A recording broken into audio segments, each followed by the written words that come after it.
नमस्कार, आप देख रहे हैं टॉप एजेंडा। मैं हूं आपके साथ उन्नति भटनागर। बुलेटिन की शुरुआत बड़ी खबर के साथ दिल्ली से, जहां असम को आज मिलेगी पहली वंदे भारत एक्सप्रेस। प्रधानमंत्री नरेंद्र मोदी हरी झंडी दिखाकर रवाना करेंगे। आज असम को ये बड़ी सौगात मिलेगी। तो वहीं नव विद्युतीकृत खंडों को राष्ट्र को समर्पित करेंगे। नवनिर्मित डेमू मेमू का शेड का उद्घाटन भी करेंगे। दोपहर 12 बजे वीडियो कॉन्फ्रेंसिंग के जरिए हरी झंडी दिखाएंगे वंदे भारत को प्रधानमंत्री नरेंद्र मोदी। तो आज असम को ये बड़ी सौगात मिलने वाली है, जहां पहली वंदे भारत की सौगात प्रधानमंत्री नरेंद्र मोदी द्वारा मिलेगी, जहां प्रधानमंत्री वीडियो कॉन्फ्रेंसिंग के जरिए हरी झंडी दिखाकर रवाना करेंगे। आज का ये खास कार्यक्रम प्रधानमंत्री नरेंद्र मोदी का निर्धारित बताया जा रहा है, जहां प्रधानमंत्री नरेंद्र मोदी वंदे भारत को हरी झंडी दिखाकर रवाना करेंगे और असम वासियों को ये बड़ी सौगात देंगे।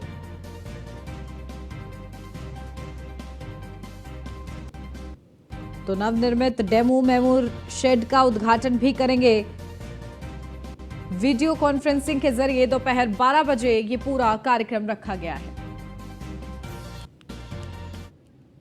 लखनऊ से अब खबर, यूपी विधान परिषद की 2 सीटों के लिए मतदान। आज यूपी विधानसभा के सदस्य दोनों सीटों के लिए करेंगे मतदान।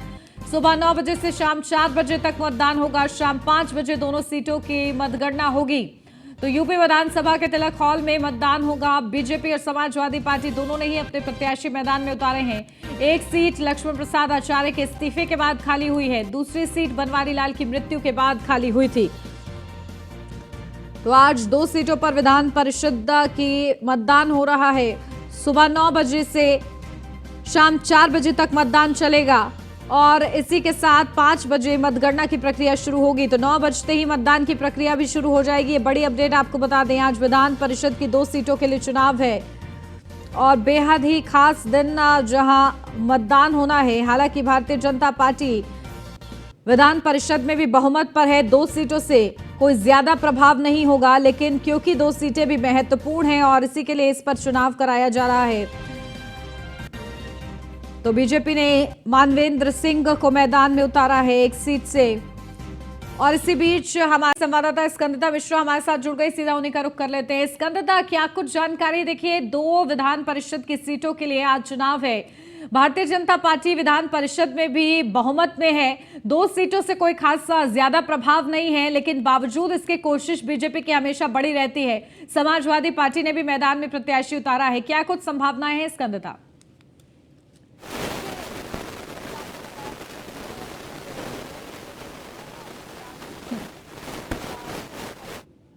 लोकतंत्र है, चुनाव होना जरूरी है।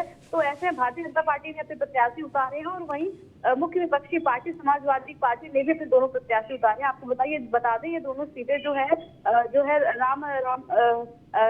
लक्ष्मण आचार्य की जो है इस्तीफे के बाद में और बनवारी लाल के निधन के बाद में खाली हुई थी और उन्हीं दोनों सीटों पर ये चुनाव होना है, जिससे भारतीय जनता पार्टी ने मानवेंद्र सिंह और पद्मसेन चौधरी को प्रत्याशी उतारा है। वही समाजवादी पार्टी ने जो अपने प्रत्याशी उतारे हैं वो पिछड़ा वर्ग के दोनों प्रत्याशी हैं। आपको बता दें रामकरण निर्मल और रामचंद्र राजभर, ये दोनों प्रत्याशी जो है वो पिछड़ा वर्ग से आते हैं। उन दोनों को कहीं ना कहीं समाजवादी पार्टी चाहती है कि सिंपैथी वोट जो है वो मिल जाए। कहीं ना कहीं भारतीय जनता पार्टी के विधायक जो है वो समाजवादी पार्टी के पक्ष में वोट कर दें। तो इसको लेकर भी समाजवादी पार्टी के प्रत्याशियों ने अपील की थी भारतीय जनता पार्टी के जो विधायक हैं, जो सांसद है, उनसे। आपको बता दें कल योगी आदित्यनाथ ने लोक भवन में बैठक की थी और बैठक में जितने भी जो नए विधायक बने हैं उनको किस तरीके से विधान परिषद में ट्रेनिंग दिलाई गई कि किस तरीके से वोटिंग की जाती है। तो कल शाम को उन्होंने बैठक में ट्रेनिंग कराई थी नए बने विधायकों को कि किस तरीके से वोटिंग करनी है। और आज 9 बजे से लेकर शाम 4 बजे तक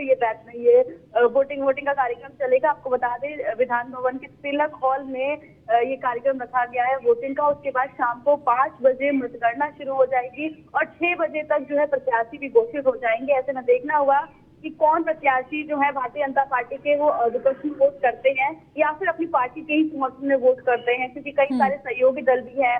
ओम प्रकाश राजभर से भी समाजवादी पार्टी के प्रत्याशियों ने अपील की थी वोट की।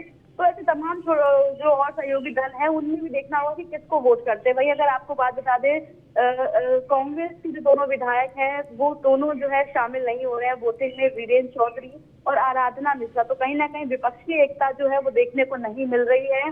आराधना मिश्रा और वीरेंद्र चौधरी दोनों विधायक कांग्रेस के इस मतदान में शामिल नहीं हो रहे हैं। बिल्कुल, तो आपको बता देखिए दें किस तरीके से मतदान होता है और आज नतीजे भी सामने आ जाएंगे। 5 बजे के बाद से ही मतगणना शुरू हो जाएगी, ये देखना महत्वपूर्ण रहेगा। ठीक है स्कंदता, बने रहिए आप हमारे साथ, लौटती हूँ आपके पास। यूपी मंत्रिमंडल का जल्द हो सकता है विस्तार। यूपी सरकार में 8 नए मंत्री बनाए जा सकते हैं। कुछ मंत्रियों का घटेगा कद तो कुछ मंत्रिमंडल से हो सकते हैं बाहर। अफसरों के लिए कि सजा विभागीय मंत्री उठाएंगे। जनता से सीधे जुड़े विभागों पर खासा नजर है। कई मंत्री संगठन में जाएंगे और लोकसभा की तैयारी करेंगे। मंत्रिमंडल के कुछ सदस्यों को सांसद प्रत्याशी बनाने की तैयारी। 2024 से पहले जातीय और क्षेत्रीय समीकरण साधने में जुटी बीजेपी। नगरीय निकाय चुनाव के परिणामों का भी विश्लेषण कर रही है बीजेपी। मौजूदा 20% सांसदों का टिकट कटना लगभग तय बताया जा रहा है। तो सूत्रों के हवाले से एक खबर है जहां मौजूदा 20% सांसदों का टिकट कटना लगभग तय बताया जा रहा है। स्कंदता बनी हुई है, सीधा उन्हीं का रुख करते हैं। स्कंदता देखिए, 2024 से पहले तमाम जातीय और क्षेत्रीय समीकरण साधने का प्रयास होगा और इस दौरान मंत्रिमंडल का विस्तार जिसकी चर्चा पहले से ही हो रही है, क्या कुछ संभावना इस दौरान रहेंगी? देखिए, जिस तरीके से नगर निकाय चुनाव में बम्पर जीत के साथ भारतीय जनता पार्टी ने उत्तर प्रदेश में विजय का परचम लहराया है, तो अब वो लोकसभा चुनाव 2024 के लिए आगे बढ़ रही है। ऐसे में भारतीय जनता पार्टी बिल्कुल भी ये चीज बर्दाश्त नहीं करती है कि उनकी मंत्री, जितने भी सांसद हैं, विधायक हैं, मंत्री हैं या पार्टी का कोई पदाधिकारी है, वो पार्टी में एक्टिव ना रहे या एक्टिवली पार्टिसिपेट ना करे। तो कहीं ना कहीं जिन नगर निकाय चुनाव के नतीजे जो उस पर भी विश्लेषण कर रही है भारतीय जनता पार्टी की, किन मंत्रियों ने जो है अच्छे से प्रदर्शन नहीं किया, अच्छे से परफॉर्म नहीं किया, तो उनको मंत्रिमंडल से बाहर का रास्ता दिखाया जा सकता है। किसी का पद घटेगा तो किसी को मंत्रिमंडल से बाहर का रास्ता भी दिखाया जाएगा। वही आपको बता दें, 20% सांसदों का जो है टिकट कटना तय माना जा रहा है।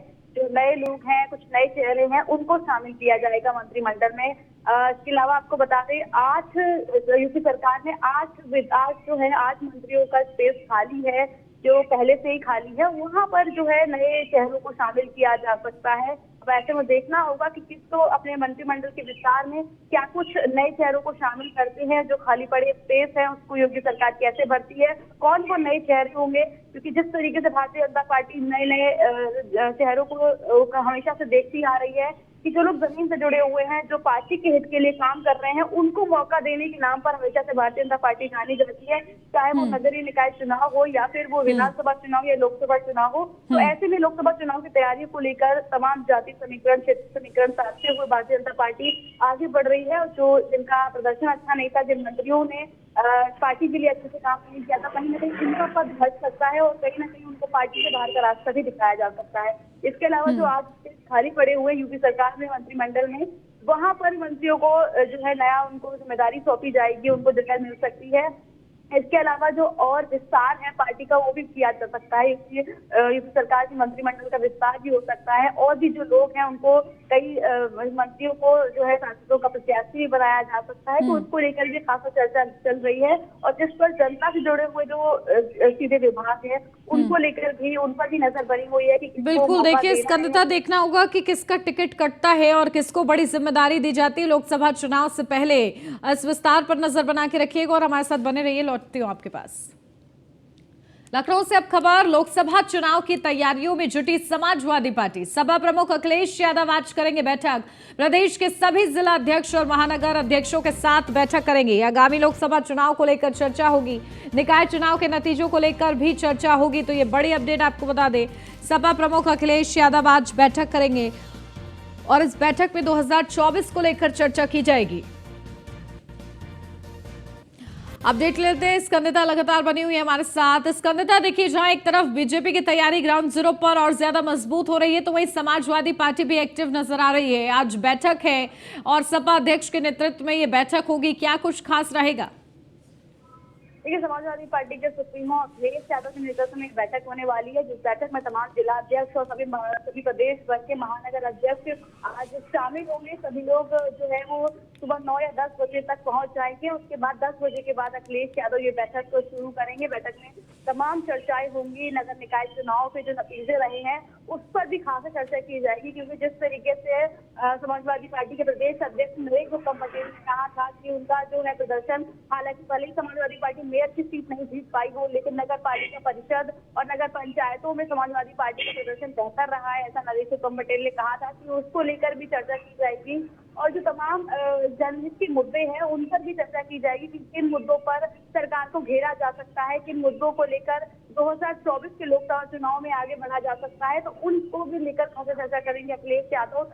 इसके अलावा प्रदेश अध्यक्ष नरेंद्र पटेल बैठक में मौजूद रहेंगे, सभी जिला अध्यक्ष और महानगर के अध्यक्ष जो हैं वो सब मौजूद रहेंगे बैठक में। और नगर निकाय चुनाव के नतीजे के अलावा किस तरीके से जाति समीकरण साधना है, और समाजवादी पार्टी क्योंकि हमेशा से नए प्रयोग के लिए जानी जाती है और जिस तरीके से उनके पुराने प्रयोग रहे हैं वो कहीं ना कहीं विफल साबित हुए, तो ऐसे में देखना होगा समाजवादी पार्टी जो है क्या कुछ अपने प्रयोगों में नए प्रयोग करेगी या फिर उसी में कुछ चेंजेस करके आगे बढ़ेगी, क्योंकि लोकसभा चुनाव अब नजदीक है। ऐसे में भारतीय जनता पार्टी की तैयारियां शुरू हो चुकी हैं, उनकी जो रैलियां हैं, उनके जो दौरे हैं वो शुरू हो चुके हैं, तो उसी की तर्ज पर समाजवादी पार्टी भी एक्टिव नजर आ रही है, लगातार कोशिश कर रही है कि जितने भी अपने पार्टी के कार्यकर्ता है, पदाधिकारी हैं, उन सबको एक्टिव मोड में डाला जाए। और आज जिला अध्यक्ष और महानगर अध्यक्ष की बैठक है, इससे पहले समाजवादी पार्टी ने सभी विधायकों को एक साथ बुलाया था और विधायकों के साथ में बैठक की थी कि कहाँ पर चूक हुई है, कहाँ पर और काम किया जा सकता है, किस तरीके से मेहनत की जाए और किस तरीके से विपक्षी एकता को लेकर भी समाजवादी पार्टी लगातार मंथन कर रही है, क्योंकि लोकसभा चुनाव में सभी की कोशिश है कि भारतीय जनता पार्टी पर किस तरीके से विजय हासिल की जाए। इसको लेकर समाजवादी पार्टी लगातार कोशिश कर रही है, जितने भी जनहित के मुद्दे हैं उनको उठा रही है कि किस तरीके से भारतीय जनता पार्टी को एक जो है उनको उस पर जीत हासिल की जाए, क्योंकि हराना इतना आसान नहीं है। ऐसे में जितने भी विपक्षी एकता है, जो तमाम सहयोगी दल हैं, अलग अलग विपक्षी पार्टियां, उन सबको साथ लेकर भी समाजवादी पार्टी अब चलने को बिल्कुल। देखिए 24 के रण के लिए अब सभी एक्टिव मोड में आ गई हैं पार्टियां, और ऐसे में किस तरीके से अपनी अपनी रणनीतियों को उधार देने का प्रयास होता है ये देखना महत्वपूर्ण रहेगा। बहुत शुक्रिया स्कंदता आपका तमाम जानकारी के लिए। लखनऊ से अब अगली खबर, सीएम योगी आदित्यनाथ का आज का कार्यक्रम आपको बता दें, सुबह 8:45 पर विधान भवन परिसर में कार्यक्रम। स्वर्गीय चौधरी चरण सिंह की प्रतिमा पर माल्यार्पण करेंगे, पुष्पांजलि अर्पित करेंगे। तो विधान परिषद सदस्यों के निर्वाचन को लेकर भी आज विशेष कार्यक्रम, जहां मतदान के लिए पहुंचेंगे। सुबह 11:15 से 1 बजे तक होटल ताज में करेंगे प्रेस वार्ता। शाम 4 बजे इंदिरा गांधी प्रतिष्ठान में संवाद कार्यक्रम। शाम 6:30 बजे कुकरेल नदी सौंदर्यीकरण के संबंध में करेंगे बैठक। तो सीएम योगी आदित्यनाथ का आज पूरा कार्यक्रम आपको बताया किस तरीके से। आज 8:45 से उनके कार्यक्रमों की शुरुआत होगी। शाम 4 बजे इंदिरा गांधी प्रतिष्ठान में संवाद कार्यक्रम वो करेंगे। शाम 6:30 बजे कुकरेल नदी सौंदर्यीकरण के संबंध में बैठक करेंगे।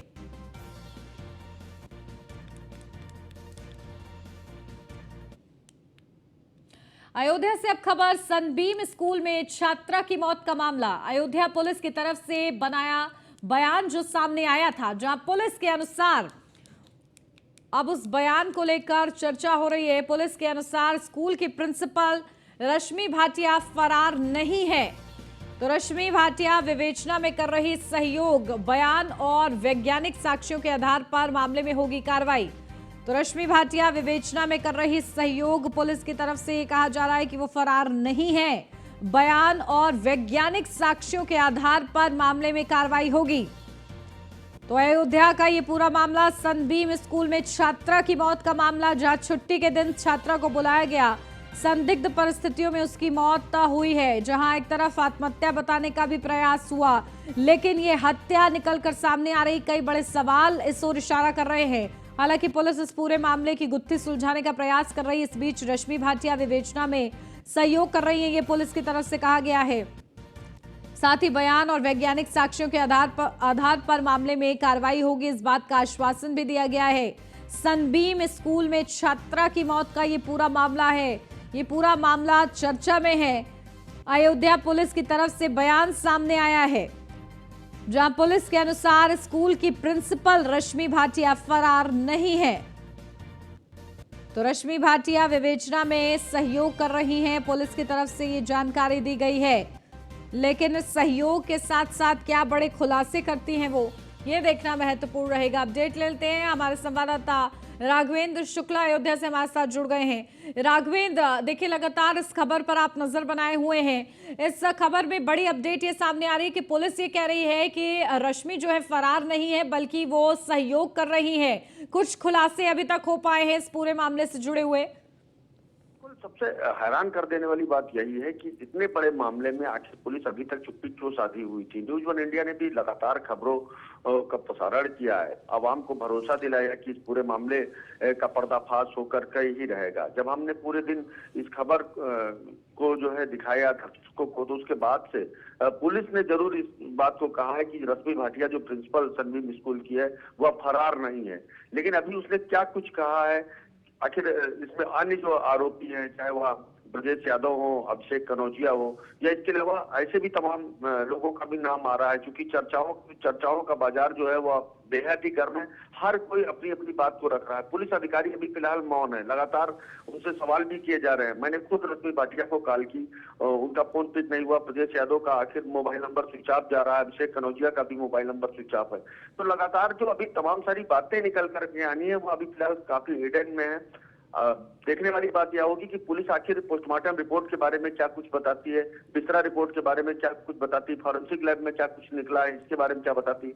इसके अलावा सबसे बड़े जो सवाल कि आखिर वह छात्रा स्कूल बंद होने के बाद स्कूल क्यों पहुंची थी, कैसे वह छत के ऊपर पहुंची, और जब छत से नीचे वह गिरी तो झूले से मौत की बात क्यों सामने आई कि झूले से वह गिर करके उसकी मौत हुई है। तो तमाम सारे ऐसे सवाल हैं जिनका जवाब बेहद ही जानना जरूरी है। और सिर्फ अयोध्या ही नहीं, पूरे देश और दुनिया के लोग भी इस अयोध्या की सनसनीखेज वारदात को समझना चाहते हैं। लगातार न्यूज वन इंडिया की नजर है।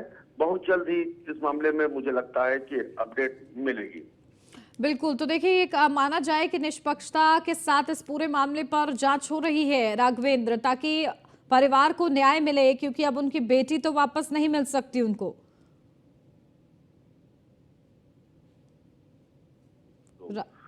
लगातार पीड़ित पक्ष पीड़ित परिवार से जो है मिल रहे हैं, उनसे बात कर रहे हैं।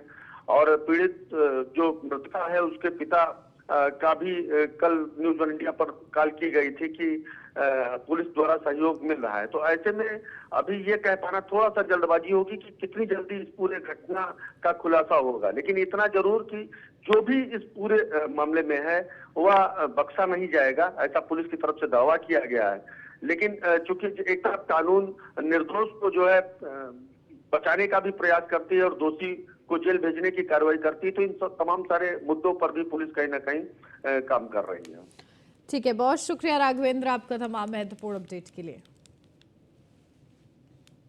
तो अयोध्या सनबीम स्कूल का ये पूरा मामला, जिस मामले में अब जांच हो रही है और लगातार परिवार को न्याय किस तरीके से दिलाया जाए, यही कोशिश न्यूज वन इंडिया की भी है। बड़ा ये पूरा मामला है, कई बड़े सवाल हैं इस पूरे मामले से जुड़े हुए जिनके जवाब मिलने अभी बाकी हैं।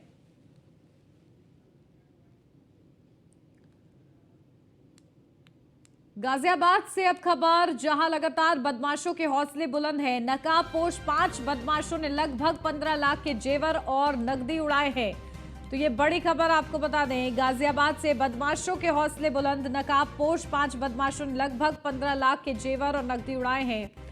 और इसी के साथ ट्रॉनिका सिटी थाना से मात्र 500 मीटर की दूरी पर घटना को अंजाम दिया है। तो बदमाशों में पुलिस का कोई खौफ नजर नहीं आ रहा है, जहां बदमाश बेखौफ हैं और लगातार घटना को अंजाम दे रहे हैं। ये नकाबपोश 5 बदमाशों ने लगभग 15 लाख के जेवर और नकदी पर हाथ साफ किया है और ये सीसीटीवी में कैद हुए हैं।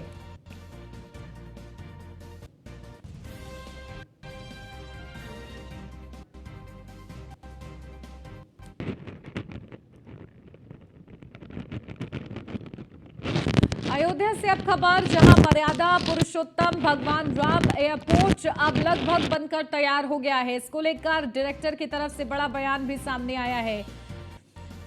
जहां जुलाई में घरेलू उड़ान सेवा शुरू करने का दावा है डायरेक्टर एयरपोर्ट विनोद कुमार का बयान। जहां रनवे का 95% कार्य पूरा, टर्मिनल का 75% कार्य पूरा। जून के प्रथम सप्ताह तक पूरा हो जाएगा रनवे का कार्य और जुलाई तक पूरा हो जाएगा टर्मिनल का कार्य। तो अब लगभग 2 महीनों का वक्त और है और इसके बाद बड़ी राहत और सुविधाएं अयोध्या वासियों को मिल सकेंगी।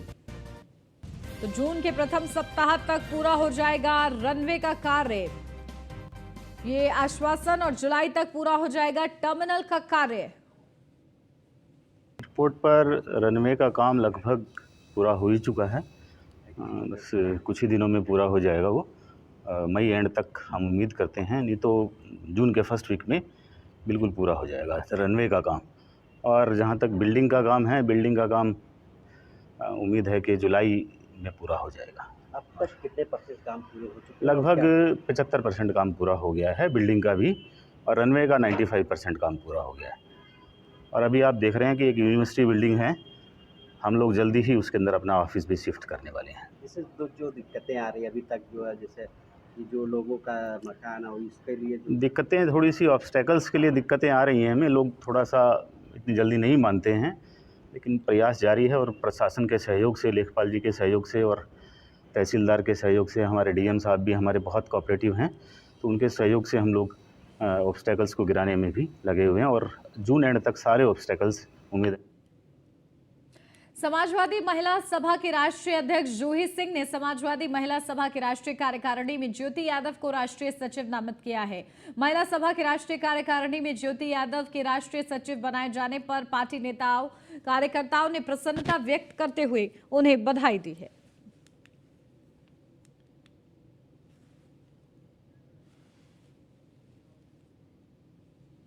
कानपुर देहात में अज्ञात वाहन ने एक ऑटो को टक्कर मारी है। बड़ा ये हादसा हुआ है। हादसे में 2 लोगों की मौत हो गई है, जबकि 6 लोग घायल हो गए हैं। घायलों को इलाज के लिए अस्पताल में भर्ती कराया गया है।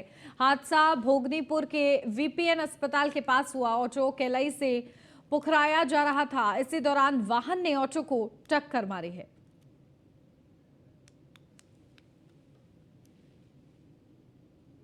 आगरा के पिनाहट इलाके में चंबल नदी पर बने लाटून पुल की हालत जर्जर है। प्लाटून पुल पर लगे स्लीपरों में दरारें आ गई हैं। स्लीपरों में गैप आने से कई वाहन फंस गए, जिससे पुल पर जाम की स्थिति बन गई। प्लाटून पुल यूपी मध्य प्रदेश की सीमा को जोड़ता है। पुल पर रोजाना हजारों वाहनों का आवागमन रहता है, लेकिन काफी दिनों से पुल की मरम्मत नहीं हुई है। पुल के मरम्मत नहीं होने से कभी भी हादसा हो सकता है।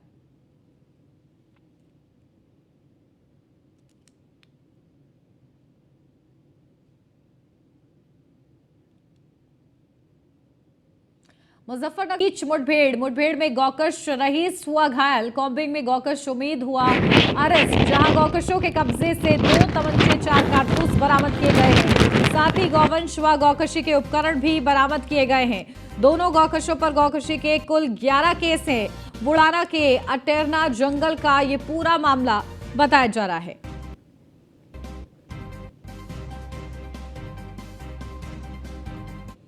तो गौकशों के कब्जे से 2 तमंचे और 4 कारतूस भी बरामद किए गए हैं। आज ये एसएचओ बुढ़ाना को सूचना प्राप्त हुई थी कि इस तरीके से गौकशी का एक गैंग अलीपुर अटेरना के जंगल में आ गया है, जिसपे इन्होंने गाड़ाबंदी की गई और उनका सामना किया गया। दोनों में फायर एक्सचेंज हुआ। फायर एक्सचेंज के बाद एक बदमाश घायल हुआ है और कॉम्बिंग के बाद एक बदमाश को गिरफ्तार किया गया है। दोनों के पास से तमंचे, नाजायज कारतूस और गौकशी के उपकरण बरामद।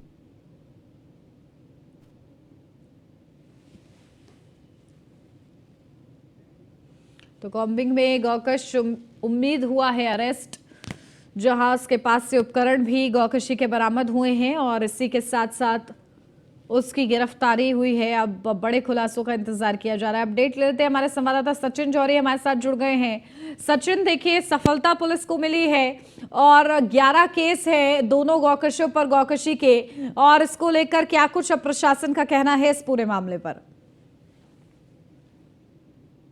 हाथ लगी है। पुलिस को सूचना मिली थी कि जंगल में गौकशी की जा रही है। पुलिस उसी सूचना के आधार पर वहां पहुंची और बदमाशों के साथ मुठभेड़ हुई, जिसमें 2 गौकश पुलिस ने पकड़े हैं। एक को गोली लगी है। इनके पास से पुलिस ने गौकशी के उपकरण और असलाहा और एक जिंदा गोवंश भी बरामद किया है। और पुलिस इनके जो पुरानी रिकॉर्ड है वो कंगाल रही है। लगभग 1 दर्जन मुकदमे इन लोगों पर पहले से हैं। तो अब पुलिस जो है सख्त कार्रवाई के मूड में है। जी बिल्कुल। और देखिए किस तरीके से प्रशासन जो है अलर्ट है, गौकशी की घटनाओं को कैसे रोका जाता है ये देखना महत्वपूर्ण रहेगा। बहुत शुक्रिया सचिन आपका तमाम जानकारी के लिए।